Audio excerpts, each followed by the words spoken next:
तो हेलो दोस्तों, ABC coaching YouTube channel में आप सभी का स्वागत है। आप लोग कैसे हैं? आशा करता हूं आप लोग स्वस्थ और मस्त होंगे और अपने बोर्ड एग्जाम की तैयारी बहुत ही अच्छे से कर रहे होंगे। बच्चों, आज की इस वीडियो में क्लास 11th सब्जेक्ट ज्योग्राफी यानी भूगोल के मोस्ट इंपॉर्टेंट वीबीआई चैप्टर 4 के देखने वाले हैं, जो कि आप सभी के लिए बहुत ही महत्वपूर्ण है। तो सभी विद्यार्थी इस वीडियो में शुरू से लेकर अंत तक बने रहिएगा। साथ ही बच्चों, आप सभी को कहना चाहूँगा कि जितना भी वीडियो मैंने प्रोवाइड किया है उन सभी वीडियो को आप लोग अच्छे से देख लीजिएगा। एग्जाम से पहले उन सभी क्वेश्चन आंसर को अच्छे से रिविजन कर लीजिएगा, रट लीजिएगा, क्योंकि 110% गारंटी है कि इसी में से आपकी बोर्ड एग्जाम में क्वेश्चन दिए जाएंगे। तो सभी विद्यार्थियों को जो है इसे अच्छे से आप लोगों को रिवीजन कर लेना है। चलिए बच्चों, वीडियो में आगे बढ़ने से पहले आप सभी से रिक्वेस्ट है, चैनल पर नए हैं चैनल को सब्सक्राइब करने के साथ बेल आइकन को प्रेस जरूर कर लीजिएगा।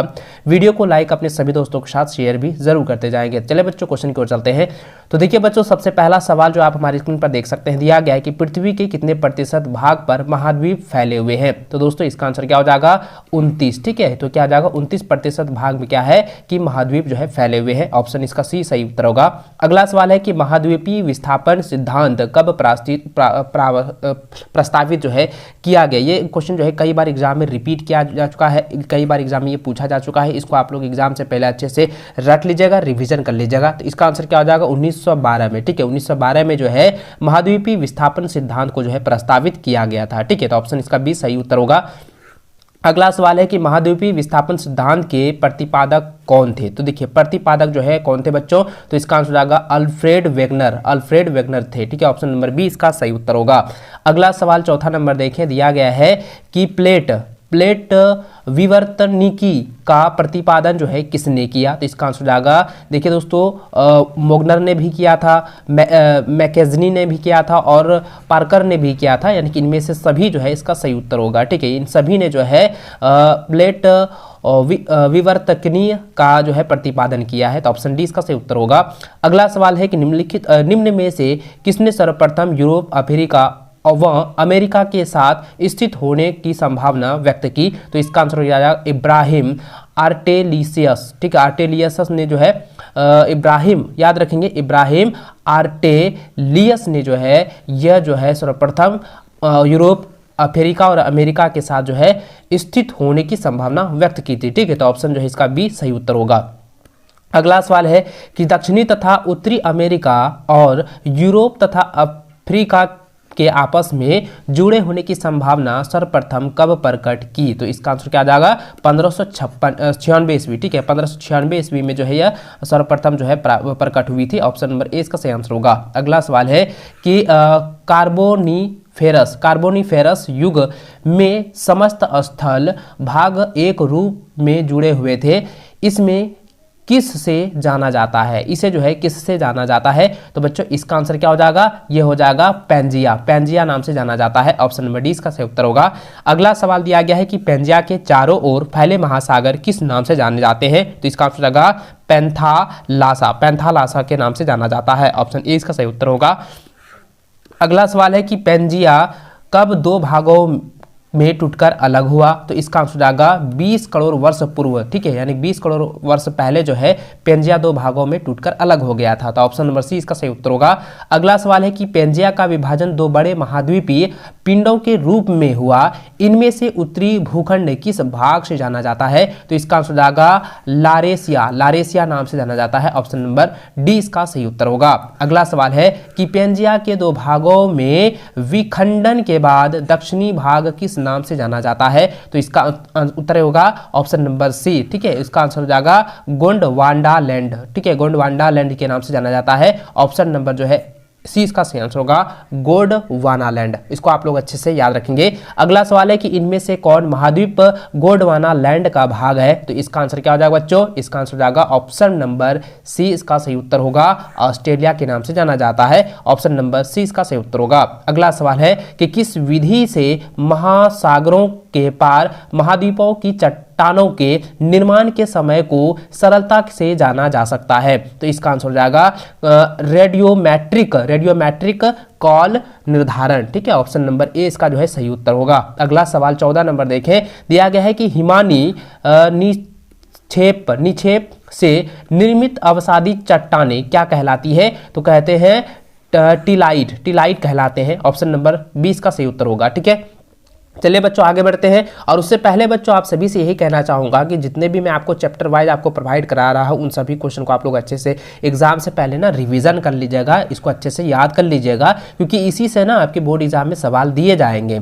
अगला प्रश्न देखिए 15 नंबर दिया गया है कि वेगनर ने महाद्वीपीय विस्थापन के लिए कौन सा बल को उत्तरदायी माना। तो इसका आंसर जाएगा देखिए पोलर फिलिंग बल को भी उत्तरदायी माना था और ज्वारीय बल को भी उन्होंने जो है उत्तरदायी माना था, इसलिए इसका आंसर क्या जाएगा, ये दोनों हो जाएंगे, ए और बी दोनों ऑप्शन होगा, ऑप्शन जो है इसका सी सही आंसर होगा, इनमें से दोनों। ठीक है, चलिए आगे बढ़ते हैं। अगला सवाल है कि पोलर फीलिंग या ध्रुवीय बल किससे संबंधित है। तो यह बच्चों जो है पृथ्वी के घूर्णन से संबंधित है, ऑप्शन नंबर 20 का सही उत्तर होगा। अगला सवाल है कि सूर्य और चंद्रमा के आकर्षण से प्रभावित होकर महासागरों में ज्वार पैदा होते हैं, उसे किस नाम से जाना जाता है। तो बच्चों उसे जो है ज्वारीय बल के नाम से जाने जाते हैं, ऑप्शन नंबर सी इसका सही उत्तर होगा। अगला सवाल देखें, दिया गया है कि संवहन धारा सिद्धांत का संबंध निम्न में से किस विद्वान से है। तो यानी किस विद्वान से है, तो बच्चों इसका आंसर जाएगा यह जो है आर्थर होम्स से है। ठीक है, तो ऑप्शन नंबर जो है 20 का सही वो सटीक आंसर होगा। अगला सवाल है महासागरीय अध्यस्थ विस्तार सिद्धांत का प्रतिपादन किसने किया। तो इसका आंसर जाएगा हेस ने जो है यह प्रतिपादन किया है, ऑप्शन डी इसका सही उत्तर होगा। अगला सवाल है कि सागरीय धस्थल विस्तार सिद्धांत की व्याख्या करते हुए हेस ने जो है निम्न में से किस अवधारणा पर विचार नहीं किया था। तो दोस्तों उन्होंने क्या विचार नहीं किया था कि विभिन्न महाद्वीपों में जीवाश्मों का वितरण, ये जो है उन्होंने विचार नहीं किया था, ऑप्शन नंबर जो है सी इसका सही और सटीक आंसर होगा, ऑप्शन सी इसका सही उत्तर होगा। अगला सवाल है कि रिंग ऑफ द फायर किस सक्रिय ज्वालामुखी क्षेत्र को कहा जाता है। तो इसका आंसर क्या हो जाएगा बच्चों, यह हो जाएगा प्रशांत महासागरीय क्षेत्र को कहा जाता है, ऑप्शन नंबर सी इसका सही उत्तर होगा। अगला सवाल है कि ठोस चट्टान का विशाल एवं अनियमित आकार का खंड जो महाद्वीपीय एवं महासागरीय स्थल मंडलों से मिलकर बना है उसे क्या कहते हैं। तो उसे क्या कहा जाता है बच्चों, उसे जो है प्लेट कहा जाता है, ऑप्शन ए इसका सही उत्तर होगा। अगला सवाल देखें दोस्तों, दिया गया है कि जिन प्लेट का अधिकांश भाग महासागरीय क्षेत्र होता है उसे कौन सा प्लेट कहते हैं। उसे जो है महासागरीय प्लेट कहते हैं, ऑप्शन नंबर ए इसका सही उत्तर होगा। इसको आप लोग अच्छे से रिवीजन करते जाएंगे, इसको कॉपी में नोट करते जाइए। अगला सवाल देखिए, दिया गया है कि इनमें से कौन सा महासागरीय प्लेट है। तो दोस्तों कौन सा महासागरीय प्लेट है, तो यह जो है प्रशांत प्लेट, यह क्या है, एक महासागरीय प्लेट है, ऑप्शन नंबर 20 का सही उत्तर होगा। अगला सवाल है कि प्लेट विवर्तनिकी सिद्धांत के अनुसार पृथ्वी का स्थल मंडल कितने मुख्य प्लेट में विभक्त है। तो इसका आंसर क्या हो जाएगा, इसका आंसर हो जाएगा ऑप्शन नंबर बी 7। ठीक है, ऑप्शन नंबर 20 का सही और सटीक आंसर होगा। चलिए आगे बढ़ते हैं अगला सवाल की ओर। अगला सवाल आप देखें, आप हमारे स्क्रीन पर 26 नंबर सवाल दिया गया है कि 1967 ईस्वी में मैकेंजी, ठीक है,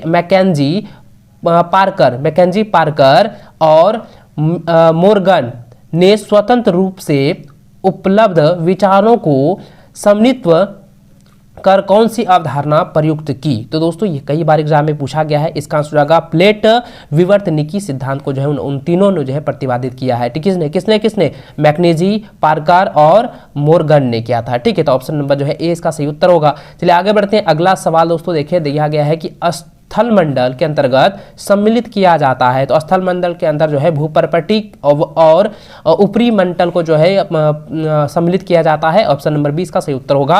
अगला सवाल है कि स्थल मंडल की मोटाई महाद्वीपीय भागों में लगभग कितनी होती है। तो ये बच्चों कई बार एग्जाम में पूछा जा चुका है, रिपीटेड है, मैंने पहले भी आप लोगों को बताया हुआ है पहले चैप्टर में भी। तो देखिए बच्चों इसका आंसर क्या हो जाएगा, 200 किलोमीटर की जो है मोटाई होती है। ठीक है, नोट कर लीजिए।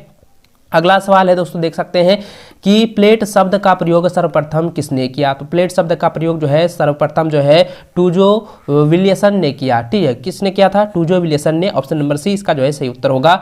अगला सवाल 30 नंबर देखिए, दिया गया है इनमें से कौन मुख्य प्लेट नहीं है। तो इसका आंसर क्या हो जाएगा बच्चों, ये जो है कोकोस। ठीक है, कोकोस जो है कोकोस प्लेट जो है यह मुख्य प्लेट में नहीं है। ठीक है, अगला सवाल है कि इनमें से कौन लघु प्लेट के अंतर्गत नहीं आते हैं। तो लघु प्लेट के अंतर्गत कौन नहीं आते हैं, इंडो ऑस्ट्रेलियन प्लेट। ठीक है, ऑप्शन नंबर सी जो है इसका सही उत्तर होगा।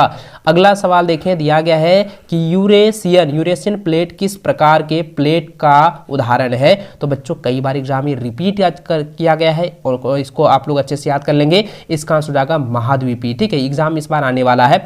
अगला सवाल देखें, दिया गया है कि जब दो प्लेट प्लेट एक दूसरे से विपरीत दिशा में अलग हटती है और नई प्रॉपर्टी का निर्माण करता है तो उसे क्या कहते हैं? तो उसे बच्चों हम लोग कहते हैं अपसारी। क्या कहते हैं? अपसारी कहते हैं। ठीक है, ऑप्शन नंबर जो है ए इसका सही आंसर होगा। अगला सवाल दिया गया है कि पृथ्वी का सबसे बड़ा मुख्य प्लेट का नाम बताइए। तो पृथ्वी का सबसे बड़ा मुख्य प्लेट कौन सा है? तो आंसर हो जाएगा यूरेशियन प्लेट। ऑप्शन नंबर 20 का सही उत्तर होगा। अगला सवाल है वह स्थान जहां से प्लेट एक दूसरे से दूर हटती है उन्हें क्या कहा जाता है? तो उन्हें बच्चों क्या कहा जाता है? उन्हें जो है प्रसारी स्थान कहा जाता है। क्या कहा जाता है? प्रसारी स्थान कहा जाता है। ऑप्शन ए इसका सही उत्तर होगा। अगला सवाल है कि एक प्लेट जहां दूसरे प्लेट के नीचे धंसती है और भूप्रॉपर्टी नष्ट होती है वह क्या कहलाता है? तो वह क्या कहलाता है? वह जो है अभिसरण सीमा कहलाता है। ऑप्शन ए इसका सही उत्तर होगा। अगला सवाल है कि रूपांतरण सीमा की विशेषता है कि जहां क्या होता है? तो देखिए रूपांतरण सीमा की विशेषता क्या होती है? जहां पर क्या होती है? भूप्रॉपर्टी का निर्माण और विनाश दोनों का नहीं होना। तो ये जो कथन है वो सही होगा। ऑप्शन ए इसका सही उत्तर होगा। ठीक है, चलिए आगे बढ़ते हैं। अगला सवाल दिया गया है कि रूपांतरण सीमा में प्लेट एक दूसरे के साथ साथ किस दिशा में सरक जाती है? किस दिशा में सरकती है बच्चों? यह जो है वो क्षैतिज दिशा में सरकती है। ऑप्शन 20 का सही उत्तर होगा। अगला सवाल है कि अंटार्कटिक, ठीक है, अंटार्कटिक कटक। देखिए बहुत बार ये क्वेश्चन जो है एग्जाम में पूछा जा चुका था। देखिए अंटार्कटिक जो है, अंटार्कटिक कटक किस प्लेट प्रवाह दर कितनी है? यानी कि दोस्तों कहता है कि अंटार्कटिक जो कटक प्लेट है उसकी जो प्रवाह दर है वो कितनी है? तो उसकी जो प्रवाह दर है वो है 2.5 सेंटीमीटर। ठीक है, 2.5 सेंटीमीटर। ऑप्शन ए इसका सही आंसर होगा। चलिए आगे बढ़ते हैं। अगला सवाल है कि वर्तमान हिमालय पर्वत की उत्पत्ति का संबंध किस सागर से है? तो किस सागर से है बच्चों? तो इसका आंसर हो जाएगा आर्कटिक सागर से है। ठीक है, देखिए आर्कटिक सागर से। ऑप्शन ए इसका सही उत्तर होगा। अगला प्रश्न आप देख सकते हैं जो कि आपके एग्जाम में, सॉरी ये एग्जाम में 40 नंबर जो सवाल है ना, इसका जो सही आंसर होगा बच्चों मैं बता देता हूँ। देखिए सवाल एक बार फिर से पढ़ देता हूँ।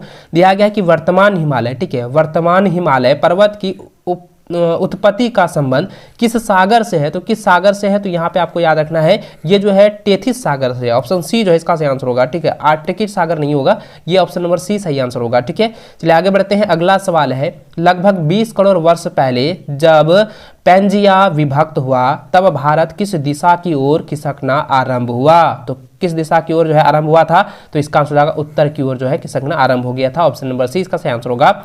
अगला सवाल है कि लगभग 4 से 5 करोड़ वर्ष पहले भारत यूरेशिया से टकराया, इसके परिणाम स्वरूप किसका उत्थान हुआ? तो किसका क्या उत्थान हुआ था? यह उत्थान हुआ था हिमालय पर्वत का। ठीक है, तो ऑप्शन नंबर 20 का सही आंसर होगा।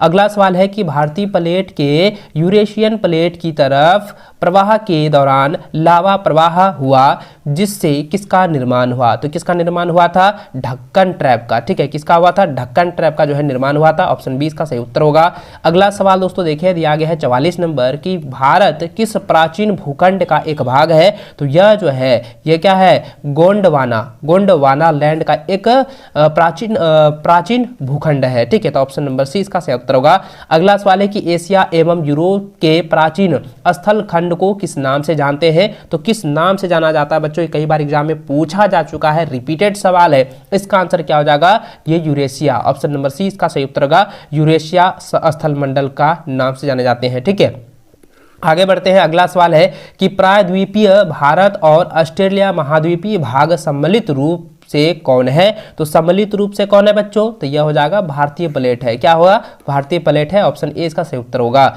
अगला सवाल देखें, दिया गया है कि भारतीय प्लेट का हिमाचल नहीं, हिमालय पर्वत, ठीक है, भारतीय प्लेट का हिमालय पर्वत श्रेणियों के साथ साथ पाए जाने वाला परिवेष्टन क्षेत्र भारत के उत्तरी सीमा निर्धारित करता है। यह अभिसरण का कौन सा रूप है? ये कई बार एग्जाम में रिपीट हो चुका है, ये कई बार पूछा जा चुका है। तो इसका आंसर हो जाएगा महाद्वीपीय एवं महाद्वीपीय प्लेट के रूप में जो है जाना जाता है। ऑप्शन नंबर जो है ए इसका सही उत्तर होगा। ठीक है, चलिए आगे बढ़ते हैं। अगला सवाल है कि सुनामी शब्द की उत्पत्ति कहां से हुई? तो सुनामी शब्द की उत्पत्ति जो है वो जापान से हुई है। ऑप्शन नंबर ए इसका सही उत्तर होगा।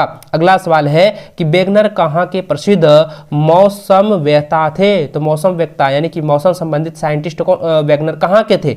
तो यह जो है या कहाँ के थे? ये कहाँ के थे? जर्मनी के। ठीक है, याद रखें ये कहाँ के थे? जर्मनी के थे। ऑप्शन नंबर 20 का सही उत्तर होगा। अगला सवाल दिया गया है कि कोलंबस ने अमेरिका की खोज कब की थी? तो कोलंबस ने अमेरिका की खोज जो है 1498 ईस्वी में किया था। ऑप्शन नंबर 20 का सही उत्तर होगा। अगला सवाल देखें, दिया गया है कि विश्व का सबसे ऊंचा सक्रिय ज्वालामुखी कौन सा है? तो इसका आंसर क्या हो जाएगा? इसका आंसर हो जाएगा ऑप्शन नंबर ए एटना जो है वो सबसे ऊंचा और सक्रिय ज्वालामुखी है। ठीक है, तो ऑप्शन नंबर जो है ए इसका सही उत्तर होगा। चलिए आगे बढ़ते हैं बच्चों। अगला सवाल देखें, बहुत इंपॉर्टेंट सवाल है, आप लोग इसको नोट कर लीजिएगा। ठीक है,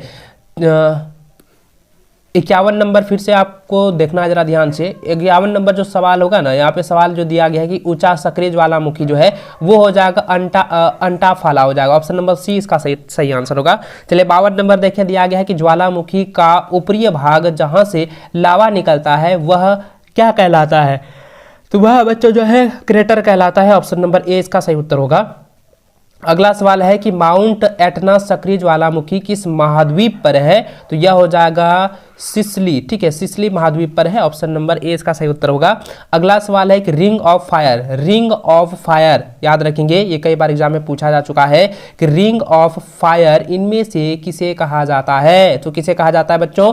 प्री प्रशांत। ठीक है, प्री प्रशांत महासागरीय पेटी को कहा जाता है। ऑप्शन सी इसका सही उत्तर होगा। अगला सवाल देखें, 55 नंबर दिया गया है कि ईस्टर द्वीप के निकट पूर्वी प्रशांत महासागरीय उभार जो चिली से 3400 किलोमीटर पश्चिम की ओर दक्षिण प्रशांत महासागर में है, इसकी प्रवाह दर सर्वाधिक कितना है? ये कई बार एग्जाम में पूछा जा चुका है। इसका आंसर हो जाएगा 5 सेंटीमीटर प्रति वर्ष से भी अधिक। ऑप्शन नंबर जो है ए इसका सही उत्तर होगा।